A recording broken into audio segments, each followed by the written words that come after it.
Her campaign is expected to roll out a full campaign platform in the coming days, potentially at the DNC, which has many wondering how many of Biden's policies is she going to adopt. Harris won't say it this bluntly in public, but her advisors do so privately. She wants to break with Biden on issues on which he's unpopular. First up, rising prices. This is part of a highly choreographed effort to define herself, in some cases redefine herself as a different kind of Democrat. On Friday in Raleigh, she'll outline plans to lower costs of healthcare, housing, and food for middle-class consumers, and tell how she'll take on corporate price gouging. What's being framed as a break with Biden looks more like a balancing act. She's been distancing herself from issues where Biden is unpopular, like inflation, while leaning into policy positions Democrats hope to capitalize on in November. During an economy-focused speech on Friday in Raleigh, Harris will outline a sort of reboot of the administration's economic agenda, according to 4 people familiar with Harris's plans. She will lay out an approach relatively light on details, they said. It will shift emphasis from Biden's focus on job creation and made in America manufacturing and toward efforts to rein in the cost of living, but it will rarely break from Biden on substance. And while she's trying to present herself to voters as separate from Biden on inflation, she is doubling down on his hardline immigration stance. At a rally in Arizona last week, and less than 200 miles from the southern border, Vice President Kamala Harris promised to fight for stronger border security, going after Donald Trump for killing immigration legislation that would have curtailed asylum and promising to sign such a bill into law if enacted. We know our immigration system is broken, and we know what it takes to fix it: comprehensive reform. That includes strong border security and an earned pathway to citizenship. The remarks are part of an aggressive effort by the Harris campaign to flip the issue of immigration and border security, long a political liability for Democrats and the vice president in particular. Polls show Americans believe Republicans are more effective on the issue, a perception the GOP has worked to reinforce in recent weeks by condemning Harris's efforts on the subject as vice president. And as part of her reposturing, she's changed positions on some key progressive policies. A big part of the Harris plan is to unapologetically change some of her more liberal positions and claim her White House experience helped change her mind. Yes, when she was running for president in 2019, she was against fracking, for decriminalizing illegal border crossings, and for single-payer healthcare, Medicare for all. No more. She has backed off all 3. So, John, I guess there's a couple factors here I want your opinion on. You have her running to the middle. She's abandoning some of these progressive policies. Unfortunate, disappointing. I don't know if it's totally unexpected given the nature of how these political campaigns operate in the general election. And then there's also her trying to separate herself from Biden, the bigger vulnerabilities on policy from Biden. Hey, don't scroll away. Come back. Because before the video continues, we just want to urge you to lend your support to TYT. You power our honest reporting. You do it at tyt.com/team, and we love you for it. Do you think she will be successful in that regard? Okay, I'm gonna handle the first, I guess, first. You're right, it's not unexpected. I mean, pretty much every candidate does some version of what she's doing once they're the nominee. And in particular, it just seems like, what's the risk politically to changing up those prior progressive positions? Well, you might have some progressives that aren't as excited about your presidency. I believe that they are probably making the calculus that they've got a wave of enthusiasm for the candidacy. They have sort of a generalized optimism and excitement that theoretically maybe could maintain those more progressive voters, which they think are probably likely to turn out for them anyway, particularly now that they're so excited. There are other groups that they want to make sure that they make as much headway as they can, and they think that they can get them with these other stances.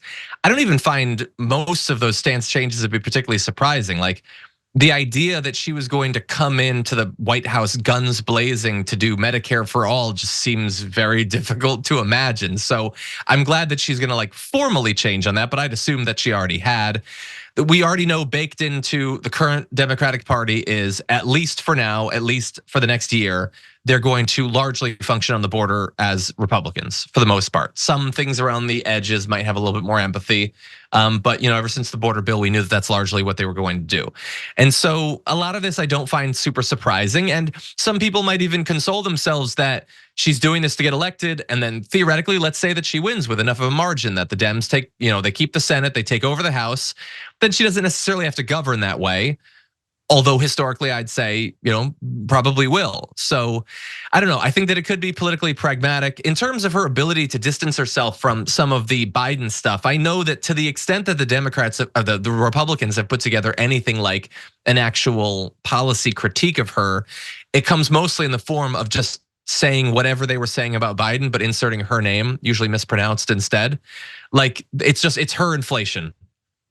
Like, okay, it's her border because the borders are, because MSNBC called her the borders are or whatever. So I guess she is.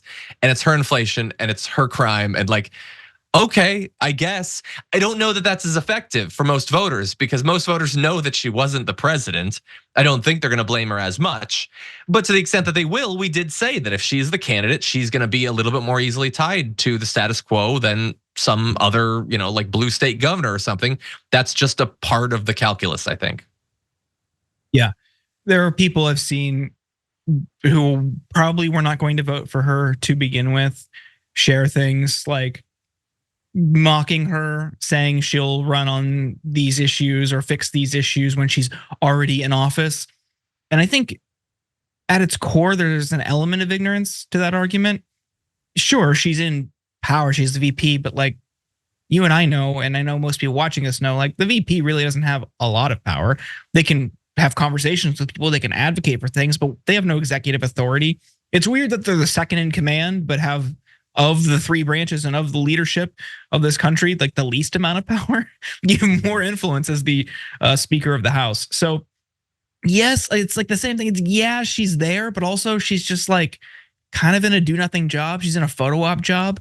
And they put her in an impossible position by giving her or the immigration responsibility, whether it's borders are, now they're saying it's not her title, like whatever. They were tasking her with immigration related work, which again, she really didn't have any authority to do anything with. And then Republicans killed the bill written by James Langford, a Republican. They really wanted it. They could have had it. They didn't want it because they want to run on it in November. How the Democrats can message that remains to be seen, how they can do that effectively and convincingly and succinctly so people internalize it. That's going to be a challenge for them. I don't know if they'll be able to do it. And unfortunately, it is a pretty awful bill.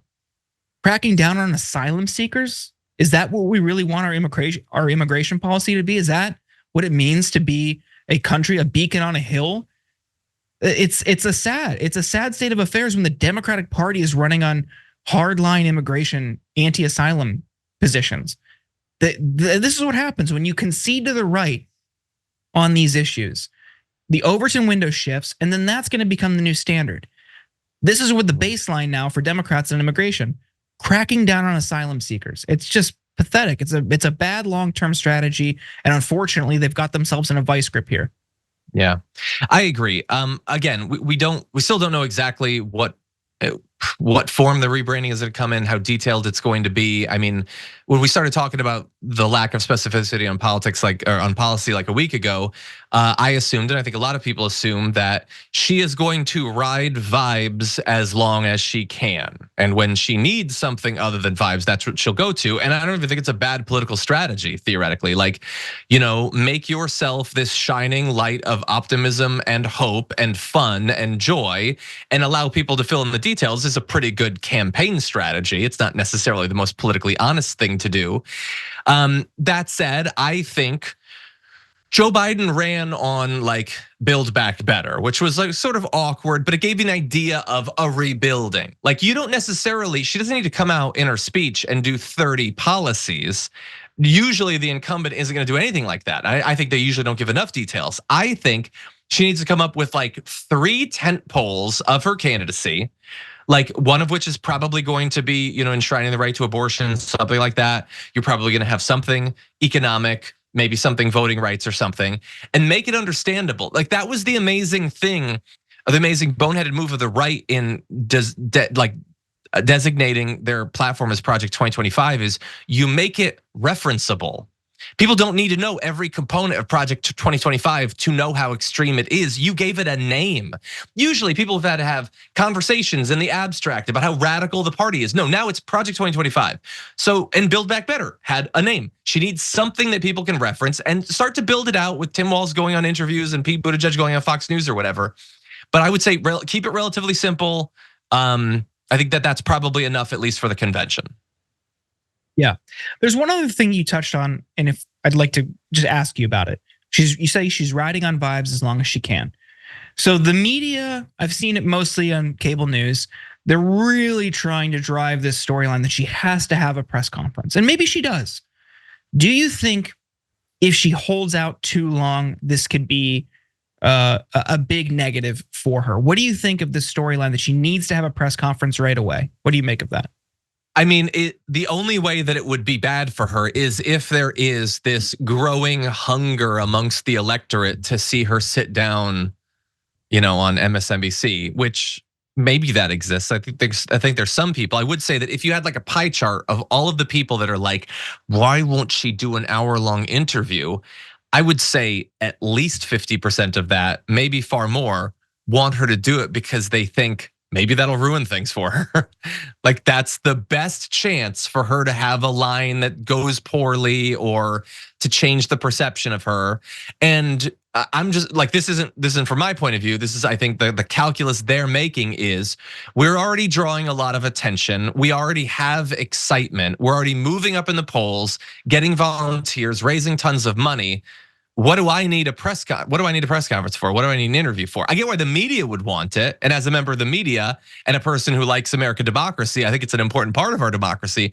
But from their point of view, unless there is some evidence that people want it, and I haven't seen that other than like the White House press corps, then I don't know why she would do it anytime in the next month.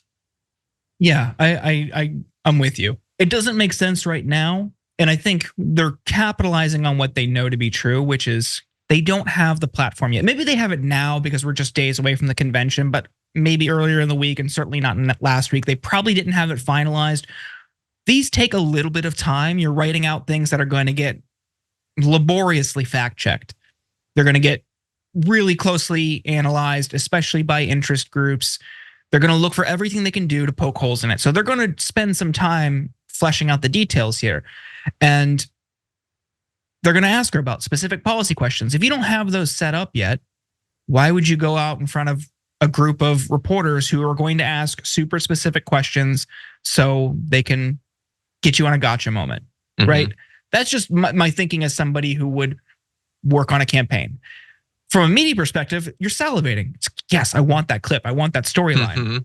So I think I don't think it's that big of a deal, and I also think it's going to be something that people forget about after the convention, after they roll out the platform, and she talks about it.